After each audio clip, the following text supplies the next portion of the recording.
How's it going, Yankee fans? My name is Alex with my co-host here, Ryan Garcia, and today we're going to discuss Gerrit Cole. A lot of people are wondering what is happening with Gerrit Cole. Why is he giving up 3 homers in the first inning of games? He's had, 4 performances this year, multiple performances where he's given up a ton of runs, most of them being home runs with guys in scoring position, which is the worst time to give up long balls. So Gerrit Cole, interesting kind of situation going on. He'll have a bad game and then he'll have an absolute dominant one. Can we still categorize him as ace? I think we still can. But at the end of the day, it really comes down to what can he do in the postseason? Can he come in and have a good performance? Against the Boston Red Sox last year, he really struggled. We need him to be lights out. We need him to be the normal Gerrit Cole. But I'll tell you what, the catching situation, Jose Trevino, has been far better behind the plate than Kyle Higashioka. And I think Trevino has 14 games and Higashioka has 8 games with Gerrit Cole. So kind of an interesting situation brewing there. We'll talk about that. We'll talk about the home runs and what Gerrit Cole's doing wrong and right. Before we dive into it though, Ryan, how you doing today, my friend? I'm doing great. Gerrit Cole struggling definitely would raise concerns. I do understand kind of wow, that ERA is climbing up. And this is a guy who we brought in to be, the ace, to be the guy, right? And it feels like this year, especially as of late, he definitely hasn't been the guy. And as you hinted at, it's with runners on where he gives up those home runs. He actually leads all of baseball, tied with Nathan Eovaldi and Jordan Lyles for most home runs given up with runners on.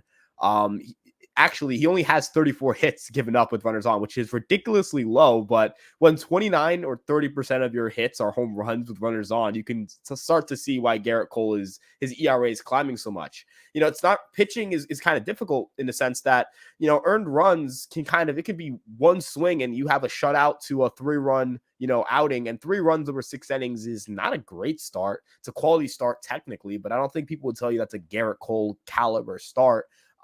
Whereas 0 runs over 6 innings is phenomenal. It's just one swing, right? Which is kind of concerning that it happens always with runners on. Now, pitching with runners on isn't necessarily a skill per se. I wouldn't say Gerrit Cole is not skilled with runners on. He gets still a ton of swings and misses. He doesn't walk guys. He doesn't even give up a lot of hits. It just happens to be the long ball. It feels like teams are kind of, rearing up and just gunning for Gerrit Cole with the runners on. It's like they don't want to hit solo shots. They only want to do it when they can do the most damage. Whether it's teams selling out for barrels, kind of realizing Gerrit Cole's going to strike you out 10 times in the game, but if you can just connect with one, you can win. Or whether it's the pitch calling. As you mentioned, Kyle Higashioka has not worked with Gerrit Cole this year. And, one of my biggest gripes with Higashioka is it feels like he doesn't call the greatest of games. The pitch selection for the Yankee pitchers with him seems to be a little bit off. But ultimately, for Gerrit Cole, it comes down to just preventing those home runs with runners on. If you give up a solo shots, whatever, in 2020, he had a 1.7 home runs per 9. It had a ERA under 3 that year. The reason, because most of those home runs didn't come with runners on. So with Gerrit Cole, you're going to have to try to learn either how to, either the Yankees have to get Trevino back there more so he can call better pitches and help Gerrit Cole through those games, because ultimately it does come down to what pitch you're throwing in these crucial parts of the game, and a little bit of luck here, right? 16.7% of his fly balls are going for home runs. That's not necessarily sustainable. We saw this with like Edwin Diaz in 2019, where he was getting nuked and the home run to fly ball rate was ridiculously high. That wasn't sustainable. Fast forward 2 to 3 years and he's, striking out 50% of batters. So, I'm not necessarily saying Gerrit Cole's going to have his Edwin Diaz arc, because he hasn't had the lows of an Edwin Diaz, nor do I think he's going to go out and have the greatest reliever season ever, I guess starting pitcher season ever the year after or a couple years after. But, Cole definitely needs some of that positive regression or some of that just dropping to what normal home runs to fly ball rate should be. Even at Yankee Stadium, that's really high. He still gets swings and misses, doesn't walk a lot of guys. So ultimately, I do think it comes down to the norm. But, Alex, I'd like to hear what you think about, going forward. Do you think Trevino does make a big impact here? Yeah, I mean, look, Gerrit Cole is like this kind of polarizing figure for the Yankees right now. Half the fan base is like, don't worry. And half the fan base is like, I want to get this guy's head on a stake. You know what I mean? And I understand that, because you're paying a guy, what, 30 something million dollars a year to be the best pitcher in baseball, to be the guy that you can rely on to shut down the opposing team like Luis Castillo just did to us. You expect him to go out there and have a dominant performance going up against other dominant pitchers. When we have to face the Astros and Verlander's on the mound and we have Gerrit Cole, and we're saying, you are supposed to be here in pinstripes to do exactly what the other team is doing to us. every single time. You need him to be at the top of his game. There is no such thing as just giving up 3 homers in the first inning. That is unacceptable, right? And the fact that he's done it multiple times this year is very concerning, in my opinion. I'm not going to tell you here that you shouldn't be worried, because I am worried about Gerrit Cole in the postseason. We have not seen consistently good performances from him in the postseason since he's joined the Yankees. That has been my major concern. And we saw a lot better version of him with the Houston Astros, which is really annoying to me, because, we went and got him from a team that was cheating and this and that. And now he's just not living up to that potential at times with this squad. He's a 3.56 ERA this season, of the 2.72 xFIP. But as you mentioned, that nearly 17% home run to fly ball ratio is not good at all. A lot of these come in bunches. A lot of these, homers come. And it's interesting, right? There are 2 times when Gerrit Cole gives up homers. The first one is in the first inning when he doesn't have his stuff down yet and he does not feel good. He's feeling off. And the second one is when he's really going towards the end of his pitch count and he gives up that one bad pitch that just gets launched out of the stadium, and then they pull him right after that, right? Aaron Boone has to be better about, one, setting him up so that he, whatever's happening in the first inning here, that cannot happen. They got to figure out what's going on there. The second thing is they have to figure out when the best time to pull him is. And I know Gerrit Cole does not want to be taken out of the game, but he gives up a lot of homers on the last at bat. And then suddenly, bam, you don't know if guys are on base. You don't know what the situation is. Maybe you're down 1 run. Maybe you're up 1 run. Now it's a tie ball game. They have to find those points a lot better. Especially, if you're looking at the I guess where you are in the batting order. Is it the 3rd or 4th time through the batting order? Who is up to bat? A guy that hits a lot of home runs.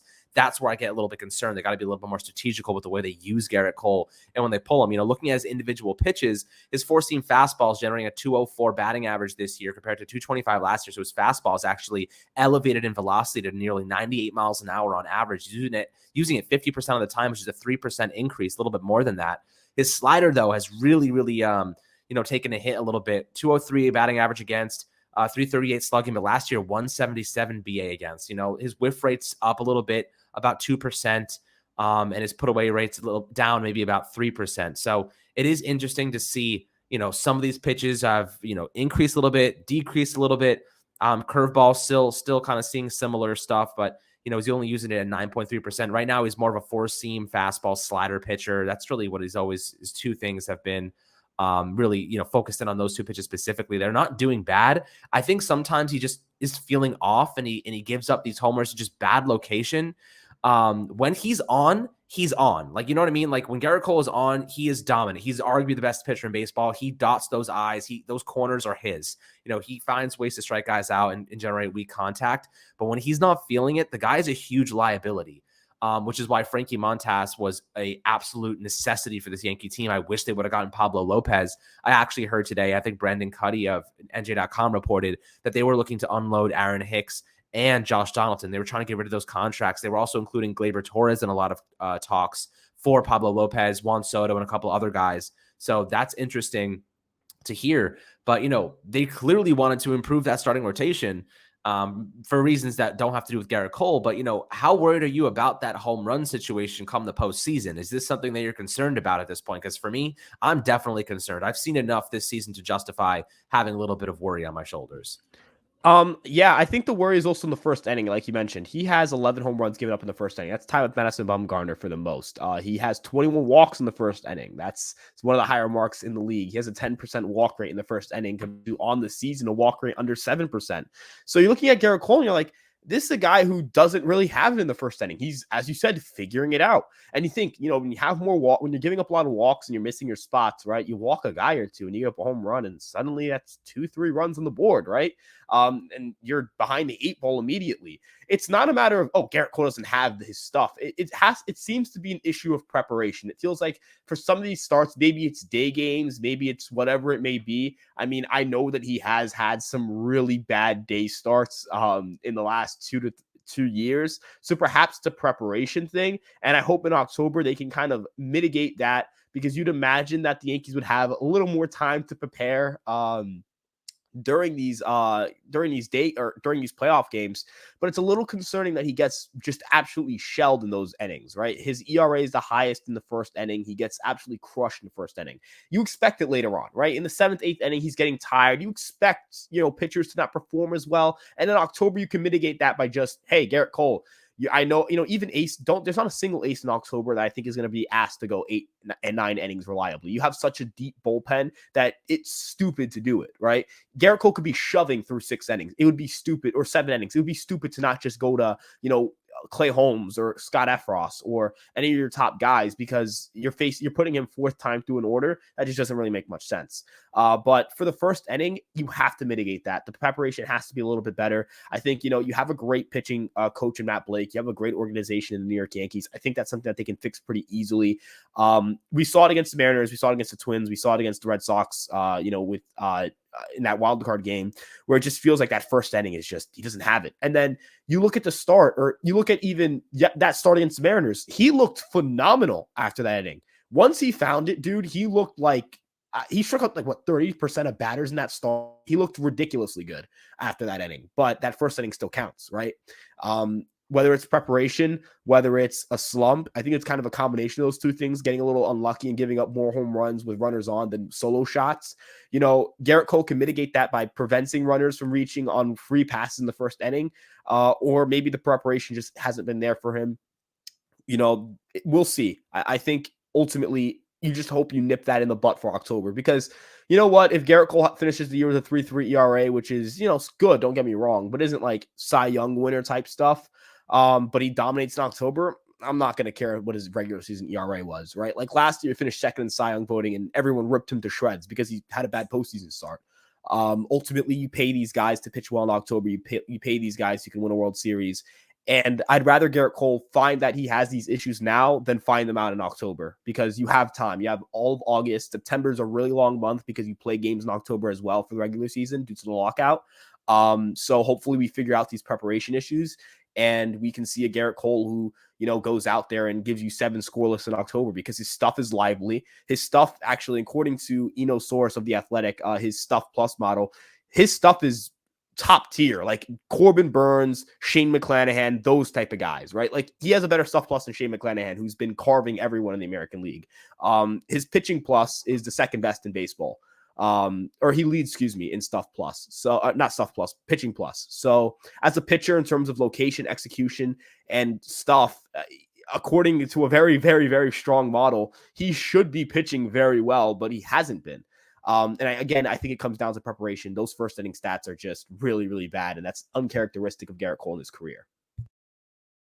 Yeah, it really is. So, I'm kind of curious to see if he can work out those kinks. I don't know what it is. Maybe his ritual got messed up. Maybe his timing is off. He's a very interesting guy because everything has to be perfect for him, right? He has a whole thing that he does leading up to every start. And if it's even a second, I remember during early in the season, he was complaining that the game got delayed by 4 minutes or something like that. And he was bugging out because he was like, I need my arm, like the thing I do for my arm, it's like, has to be warm, has to be ready. And then he gave up like a couple homers right off the bat. So it was like, okay, that was interesting. I wonder if something's going on with his ritual. I wonder, what's happening with him. But this is uncharacteristic of Gerrit Cole. Last season against the Red Sox in the wild card game, definitely disappointing performance. I got knocked out pretty early. Obviously in Fenway, tough place to pitch, but that's why he's getting paid over $30 million to be able to pitch in these type of situations. So we need the best version of him. At the end of the day, we need the ace Gerrit Cole to come out and kick ass in the postseason if we want to win games. Like if we lose the first game of a series because Gerrit Cole has shits the bed, we are in deep crap because, Montas has no playoff experience. We don't know what he's going to do in high leverage situations like that. I trust him, but I still want to see. I need to see it. And then you have the 3 spot with Severino. He's obviously had some success, but it is coming off Tommy John surgery last year. He's had a good season, but who knows? Tyone don't trust for shit. Nestor Cortez has no playoff experience, so it's like you need your only guy with playoff experience to set the tone and give your team some leverage instead of putting all the pressure on everybody else. So I expect a lot more from him. I would love to hear your perspectives below in the comment section on YouTube, my friends, about Gerrit Cole, about his struggles in some situations. And Ryan, is there anything else you have to say? Because I think we kind of covered all the bases here. Just kind of briefly mention that game 1 situation. If you have home field advantage in the ALDS, you need to win both those games, because if you don't, you have a chance to go on the road facing a team like Toronto or Tampa, and you have no guarantee of coming back to New York. You could get swept out there on the road in 2 games, and you're out of the playoffs. So, like you said, game one is very important for the Yankees in October, for any team in October. And making sure you win your home games is super important. You win a lot. You play very well at home, and you just go 500 on the road, and you're going to win the World Series. So Gerrit Cole needs to make sure he's doing his job at home in game one. But again, I hope that's something that they nip in the butt preparation wise, because again, it just seems like it's a preparation thing, right? Like you don't just come out in the first inning looking like a scrub and then look absolutely dominant after if it's not a preparation thing. But we'll see. I think you covered everything, as you said. Coming down to it, game one, you just got to hope game one ALDS he's there and ready. Yeah, well, I really hope he's there and ready because we're going to need him. But guys, love to hear perspectives below. As always, in the YouTube comment section, make sure to like and subscribe, my friends, to the Fireside Yankees channel for more daily updates and awesome topics. And we're going to start unrolling some community stuff here. So prepare for, some fan voicemail, some mailbags. I want to get your opinions and voices involved in the channel as well. So really appreciate all the love you've been showing to us lately. It means a lot to us. So thank you for that. We'll catch you guys on the next episode.